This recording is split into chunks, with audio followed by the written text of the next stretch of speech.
Ladies and gents, in today's video, we're gonna go over the 3 things that rich people do differently from poor people. Now, the first thing that I wanna say on this video is I actually hate that term. I hate the term rich, poor. To me, I truly believe that being rich or being poor is simply a state of mind. Wow, I really sound like one of those motivational Instagram pages. But in all seriousness, the reason I say this is because you see so many quote unquote poor people, but they have such a rich state of mind and they're actively working towards having a wealthier future. And then on the flip side, I'm sure you've seen a lot of rich people out there, whether it's earned themselves or given or inherited, they are on a fast trajectory to losing it all. Now, if you're new to the channel and you're wondering who I am, my name is Iman Gadzhi and I actually run an advertising agency that helps e-commerce and education companies. I made my first million at 18 and have repeated that, and not only repeated it, but multiplied it every single year since then. And I'm actually 21 now. And I use the principles I'm gonna share with you here, not only to amass that wealth, but to keep it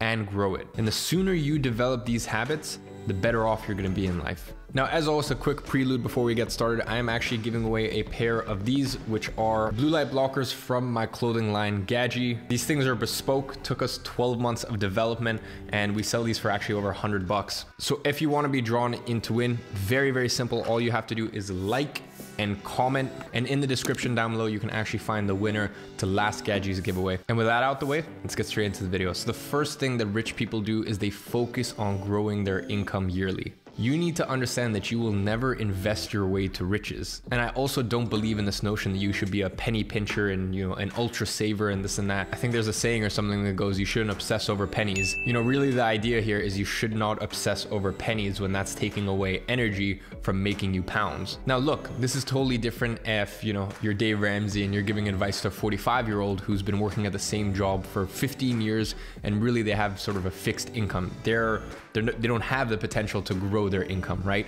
So in that case, it makes sense to save, be a saver, and then that way you can invest it and then that grows income on the side. But I know my demographic here and it's mainly 18 to 30-year-olds and 95% of you guys are entrepreneurs or aspiring entrepreneurs. So you have this incredible ability to grow your income year on year on year. Really the only reason that I'm in the financial situation I am now is because I made the decision to start a social media marketing agency when I was 16. Now, at the time, I didn't really know that it was an agency. It's grown and morphed over the last 4.5 years. At the time, for me, it was simply, I was delivering a service to clients and they were paying me. And then I started getting clients on a monthly retainer basis. And then that's kind of when it molded into an agency. If you actually want to see a 4-year agency journey all the way from 2016 to 2020, I'm going to pop a video right here and you can actually see how I made my first million with social media marketing at the age of 18. And so it doesn't actually distract you from this video, I'll go ahead and pop that up in the end screen so you can check that video out. So as I said, the decision to start a business with no money and no experience at the age of 16 was the best move that I've ever made in my entire life. And it's the reason that I am here today. Remember, you need to take fate into your own hands, be the master of your own destiny. Now, there are a myriad of different businesses that you can start out there, but the main thing that you want to focus on is getting a business started for less than $500. I believe as a beginner entrepreneur, you should not be investing 5 grand, 15 grand, 20 grand into these business ideas because yes, there might be some upside, but you always want to hedge and you want to mitigate your downside. So if you start a business, really actually get it off the ground, like basically everything you actually need to start the business, it should not cost you more than $500. Definitely don't start something like my e-commerce brand Gadzhi. For the first batch of these glasses, I had to send the manufacturer $75,000. I didn't see that money back for 4 months until the initial batch production was done and we got started. And actually later this evening, I'm about to wire another $100,000 for our new core collection. So e-commerce, stay away from when you are a beginner. Now, as many of you guys know, one of my businesses is an education company called GrowYourAgency.com, where we help people just like you start social media marketing businesses from scratch and quickly scale it to $10,000 a month. Now we have some students making $100,000 a month plus profit with their agency, but myself and my team at my advertising agency, we use very different systems and processes to get them to that point than we do just to get someone to 10K a month. So as a pinned comment down below, I'll actually go ahead and drop the new 2021 updated case study. At the end, I don't sell anything, I don't pitch anything paid, and I actually give you guys quite a few plug and play cheat sheets with that. So go ahead and check that out. Now, starting a business isn't the only way that you can grow your income year on year. You can join a fast moving and agile company. To give you an example, at my company, I have 8 full-time employees. They get paid incredibly well. In fact, quite a few of them get the same sort of pay that you would expect at Facebook or Google. And although I've never taken investor money, we work a lot like a startup where the more value that they bring to the company, the higher their salary is going to be year on year. To give you a clear depiction, my payroll per year is $600,000. And as I said, that's with a full-time team of 8 working all around the world in different places. Now, many of my employees will then take their high earning salary, and I really encourage them to do this as well. They will take that money and then invest it to have it working for them. Some of my employees actually own multiple properties and have other investments that's yielding them 7 to 8% a year. So I don't want this to be one-sided and think that you have to start a business, but it is by far the easiest way to grow your income consistently year on year. But really the strategy of my team leeways perfectly into the next point. The next thing that rich people do is they live below their means. Now that does not mean that you penny pinch. I live far, far below my means or far, far below my income, but I live what a lot of people would consider a very luxurious and glamorous life. But as I said, that's because it's a sliver of my income. Rich people will live below their means. They'll find out what their monthly expenses are, and then they will invest heavily. And for years, I did the first part. I lived below my means. I was frugal relative to my income, and I saved a lot of cash in the bank. But I missed out on a lot of returns and a lot of gains because that money was just sitting there in the bank doing nothing, and I wish I had started to invest sooner. It was really only in the 3rd and 4th quarter of 2020 that I started investing. But when I started investing, I got pretty serious about it. By the end of the year, my personal investment portfolio, so that's post-tax value, was at $2 million, as I said, sitting in my personal name. And that is growing at a rapid pace. At the time of recording this, I'm 21 years old, and the goal is to get to 25 million by the age of 25. And that is assets in my name minus debt. And the goal by the end of the year is $4 million. And as I said, that is all in my personal name, so post-tax income. Now, honestly, my only regret of my entrepreneurial journey is not investing sooner. I think it's such an important habit to develop at a young age, especially if you're making at least 6 figures a year. And I know that there are so many of you watching this that are 6, 7, multi-7, and even 8-figure year entrepreneurs, because that's just kind of the crowd that I attract. And really, you should have 6 months of your cash reserve. You should, as I said, find out where your living costs are and try to minimize them. And then after that, just invest the rest. As I said, I know my demographic here is primarily 18 to 30-year-olds. You can be a little bit more aggressive with your investment portfolio. Now, what I love so much about investing is, yeah, the returns are good, but I mean, ladies and gentlemen, let's just be honest here. I've said this once already in this video, and I will continue to say it.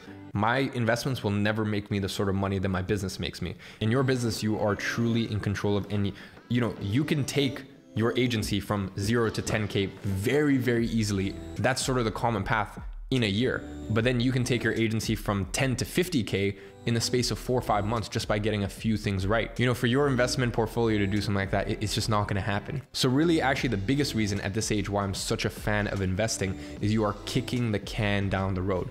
So when you take that money and you lock it up in investments, for me, the actual benefit of that is that psychologically, first of all, I think it pushes you to work harder because you look at your bank balance and it's not, although you've got your money in another place in investments, your bank balance isn't that high. I've got nothing left. And there is at least for me personally, there was a big danger when I looked at my checking account and there was always at least 7 figures. And it was almost like a little demotivating to see that. So number one, there's that. But number two, it's just when you have that invested, then you have less in your actual bank account to spend. And it really motivates you to live a little bit more frugally. As I said, for me, it got to a point where there was no difference whether I spent $20,000 a month or $30,000 a month on my life and my lifestyle, because it was still a very small sliver of my income. So I was still being extremely responsible with my level of spending.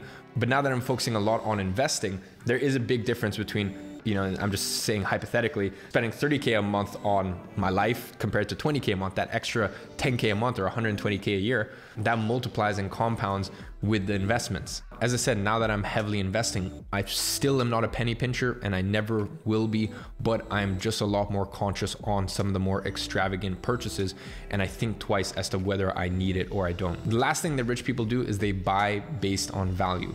And 2 things. Number one, on value to themselves, like what value does this thing have to you? And second, just the actual value of the product or the service. And really the main thing I noticed is they never buy something to impress other people. Clothes is a very common example. Rich people will buy what they like or what they value. Now, a lot of rich people wear, you know, Uniqlo and just like basic tees, and they may be worth 20 million, but they just wear, you know, just super simple, basic, you know, $10 white tees.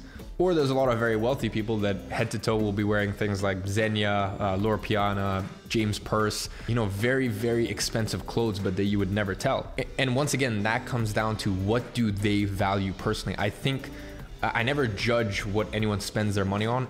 For me, it's just, I think it's important to know the place that it's coming from. You know, I'll give you an example. In 2019, I think I probably spent close to $40,000 or $50,000 on business class and first class flights. I was doing a lot of traveling in 2019. And then by the end of the year, I kind of got to a point where I looked at it and I was like, I don't actually value, like I know some people will never, you know, will refuse to travel unless it's in business or first class.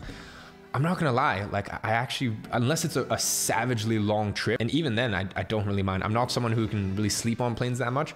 So I don't mind sitting in economy, and I kind of like it. I get to catch up on some work, or, you know, I don't really watch Netflix, but that allows me an opportunity to, you know, download some stuff on my iPad and kind of catch up on some shows that my friends have been telling me about and stuff like that. So that was a decision where in 2020, I kind of realized like, damn, I realized, wow, I'm spending money on this because it's just, in my mind, it was like, I'm making a certain amount of money. So this is what you do when you make this amount of money. But I looked at it and I was like, do I actually value this thing? And I said no. And, you know, I had no ego about, you know, moving from first class all the way back to economy. Now, actually, funnily enough, in 2021, I've only taken one flight so far, and that was business class, and I will never fly economy ever again in my entire life. Well, actually, that's a lie. I'll probably fly economy. Well, I guess it depends on where air travel goes. The reason that is because traveling, as many of you guys know right now, is a very stressful experience. Like it's very, very stressful. So then to be sat in economy, I just realized, look, I'm going through a very stressful thing of traveling,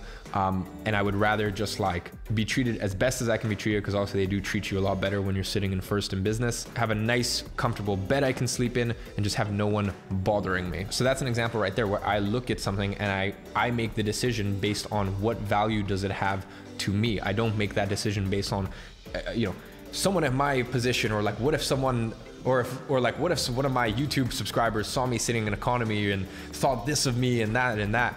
Like, I just make the decision based on the value to me. I'll give you guys another example.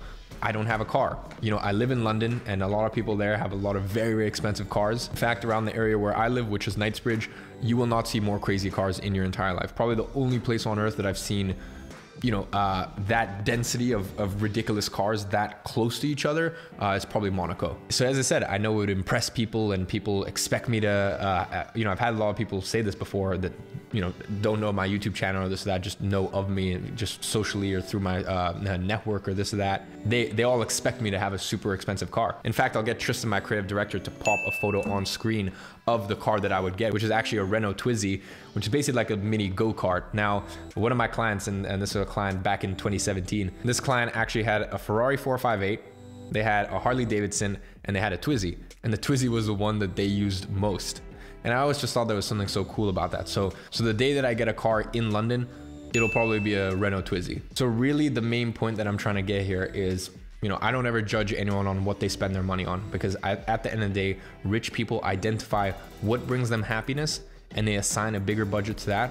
And what do they not really care about? And they don't have any ego about it, or, you know, they never think, oh, what will people think of me, this or that.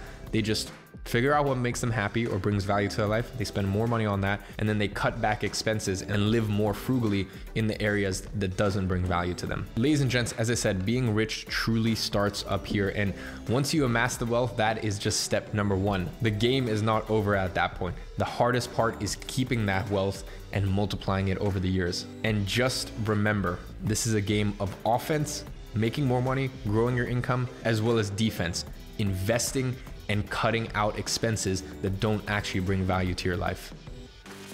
Look, if you enjoyed that video, I went ahead and picked out another special video that I know you're gonna find immensely valuable. You can find it right there. I know you're gonna love it, and I'll see you in the next one.